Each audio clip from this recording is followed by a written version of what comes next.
driving this 12 valve Cummins Trevor's, and I've already noticed some issues with it. The thing won't build boost. It's not even hardly smoking when I put it to the floor, and this truck is hot. It should definitely be smoking some. So I'm wondering if I have maybe a leak in my reference line going from my turbocharger to the AFC housing. I think we have an issue there, or maybe the diaphragm inside there is blown apart. So, because it's got the power down low, but it just has no fuel up top. So I think that's the problem there. Also notice the head gasket is leaking a little bit. Looks like it's leaking some coolant in the front right corner, right underneath the thermostat. I think it's actually low on coolant right now because I keep getting a fluctuation in my coolant temperature. I think it's leaked out on him and he hasn't noticed it. Looks like it's been leaking for a while. So we are back in the garage and we are making another video on the 12 valve, and I have the coolant draining, and the reason why I have the coolant draining is because this thing actually needs a head gasket. The head gasket do be leaking. We'll show you where the head gasket do be leaking. Leaking right where the block meets the head, right there in the front corner. It looked like it was the thermostat at first, but you can see the gasket's actually the gasket's rolled right there. I don't know if they put it on and rolled it, but anyways, guys, I was showing you in that video, this thing was really sluggish, acted like it had a boost leak. And as soon as I took the intake off, I saw that the wastegate had been blocked off. And I stuck my hand down here to feel the wastegate, and that little rod right there is unhooked. So the gate is just wide open. It's dumping all the exhaust out the back, and it's not building any boost, which was in reference not show the AFC housing any boost and not give us our fuel. So it did kind of seem like it was a fueling issue, but if there's not enough boost going over to these housings, this AFC housing, then it's not going to turn the fuel up anyhow. So I would go to say that our boost issue will be fixed and this thing will be back up on power when we go back together. So I'm already feeling pretty good about that. We figured that out. I know you guys can't see it, but there's just a little rod here under my finger, and the wastegate came unhooked. It's just unhooked. So it's pretty cool. Guys, see how rusty these bolts are on this manifold? These are going to be sketched to get out. Like, I'll probably honestly leave the charger on, or not leave the charger on the head, but I'll leave the charger kind of where it's at, and then try and get just the manifold off with the head and see if we can get the head up on a bench and then try to break those bolts loose. So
alright guys, cylinder head is off. It's going to be headed to the machine shop to get resurfaced, pressure checked, O-rings, and have the rocker pedestals cut for some exotic head studs.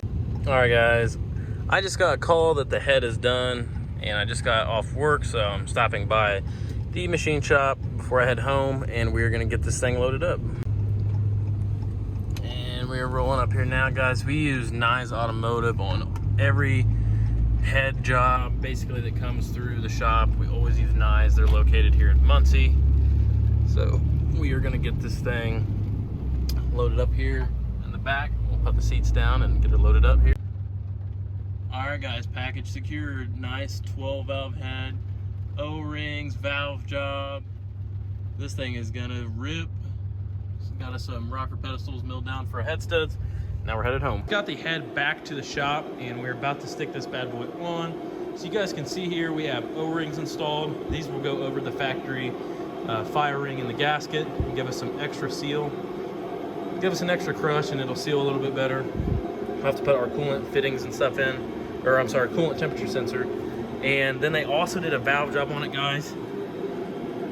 Looks really good. There's some overspray we're gonna have to clean off from the paint when they painted the head, and then we will get this guy stuck on. We have our block surface prepped and ready to go. It did rust a little bit overnight. I even had to just come out here and wipe everything off one last time, brake clean it all, shop back it out, and then we will be ready to assemble. The cylinder head is currently installed. We have went through and torqued it, and we've got our valve lash set. And now we are about to install the manifold and turbo all as one piece.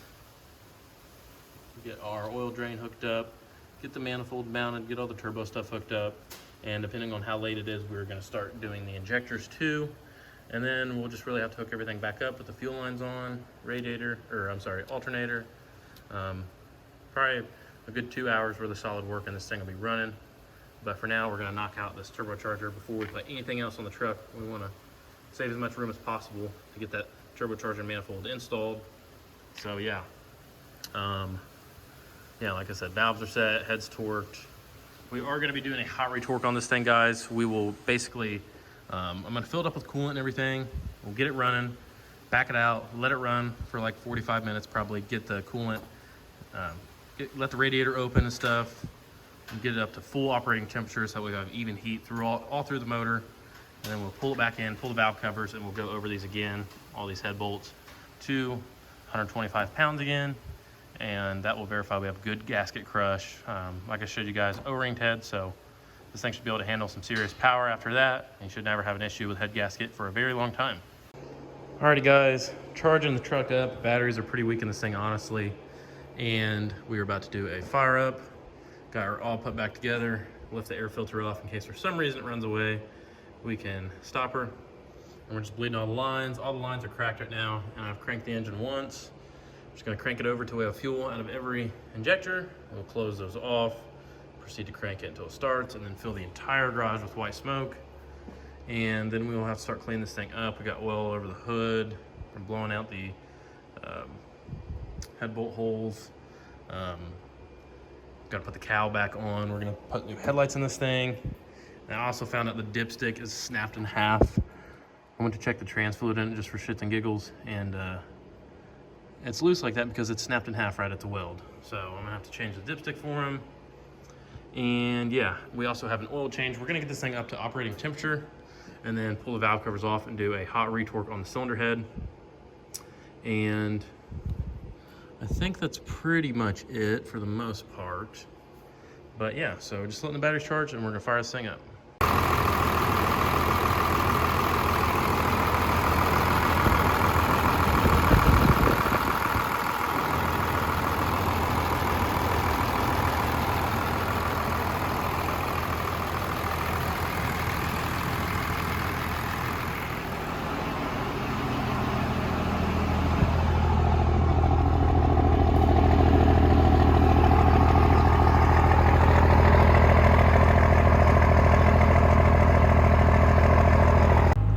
Guys, we're inside the truck right now, letting her warm up. You can see I have a giant piece of wood in front of the radiator to help it warm up a little faster. We're trying to get the thermostat to open.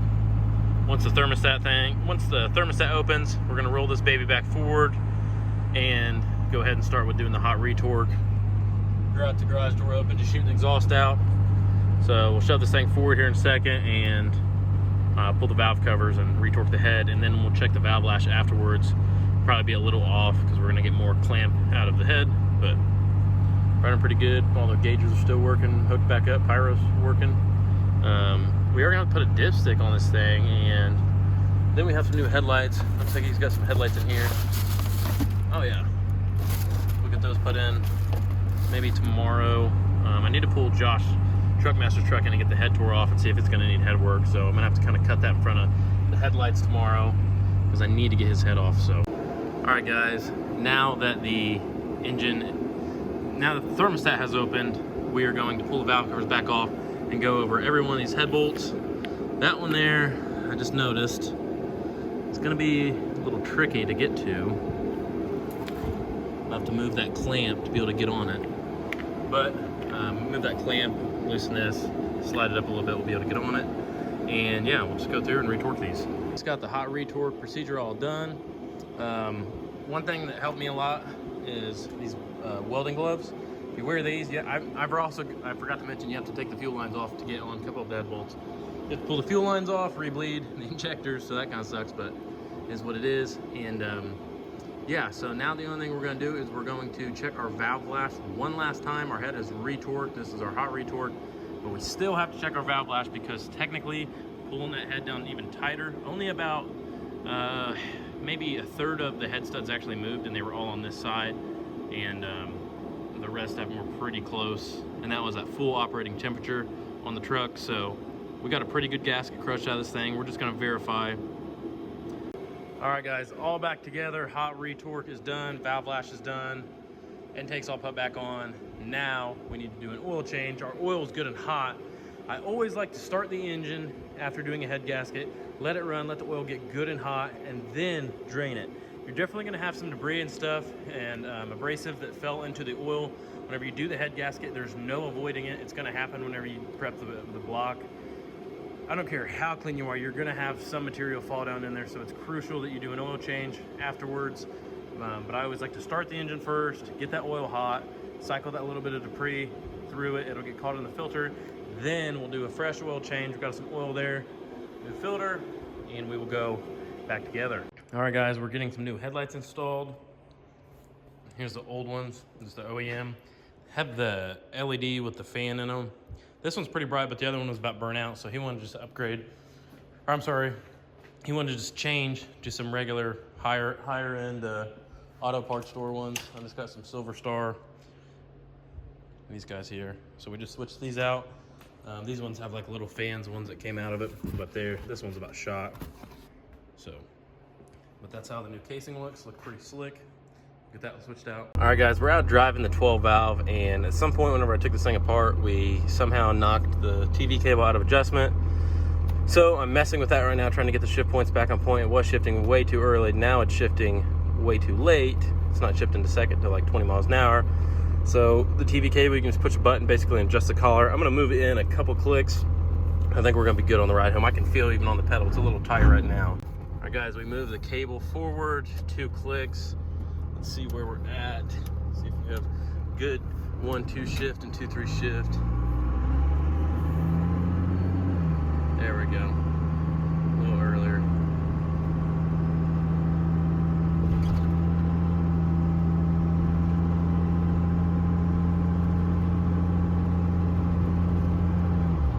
There we go. A 45 overdrive comes in. I'm happy with it right there.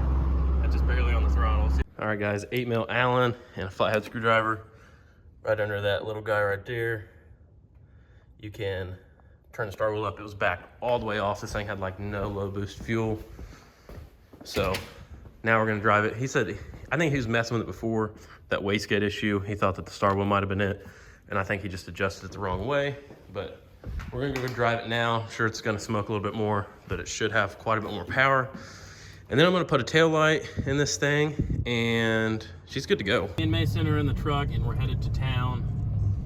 And we're gonna get, hopefully, the last piece of the puzzle to get this truck of Trevor's wrapped up. So we're, on top of doing the head gasket and the posi lock kit, we're also doing some just minor repair wiring-wise. We fixed the tail lights, had a broken wire in that, or I'm sorry, the right rear turn signal, brake light, and now we're headed to get license plate light. Gonna redo it. The factory license plate light, the little moldings form where the bulbs go in are like, I don't know, it's like crumbled. It was like a gasket or something, right? I mean, some type of, yeah, it's just dry rot. It's just dry rot and it's gone. And I was gonna try and like silicone a piece in it, but I don't think it's gonna last very long. So I'm gonna grab a LED strip and some good adhesive, and we'll just wire that into the light that's there. Have a good bright LED license plate light so it doesn't get jacked with about that. And I think that's pretty much it. I want to check the coolant one more time, check all the fluids when we get home, and then we will let him know that she's ready to go. Again, Trevor's truck on one last little drive. I just want to double verify everything's good. I've had this thing for like 3 weeks now probably. But this truck came in with he didn't even know it, but it had a blown head gasket leaking externally. It was down on power. The 4-wheel drive wasn't working. It had lights not working. and this truck is leaving with a set of head studs, O-ringed head, new valve job, the new dipstick for the trans, new headlights. All the lights are working. It's back up on power. The wastegate was just unhooked. That's all that was wrong with that. So he should be pretty happy. We're about to call him here in a little bit and tell him he can come pick this thing up. So, but without further ado, guys, that is going to wrap up the end of this video. Hopefully Trevor picks this thing up. He's happy with it. Like I said, it's got a lot more power now. It's a good running truck. 4-wheel drive works. So, yeah. Appreciate each and every one of you guys that have entered the giveaway so far. So hopefully the winner will be chosen in that pretty soon. But without further ado, that's going to wrap it up. See you guys on the next one.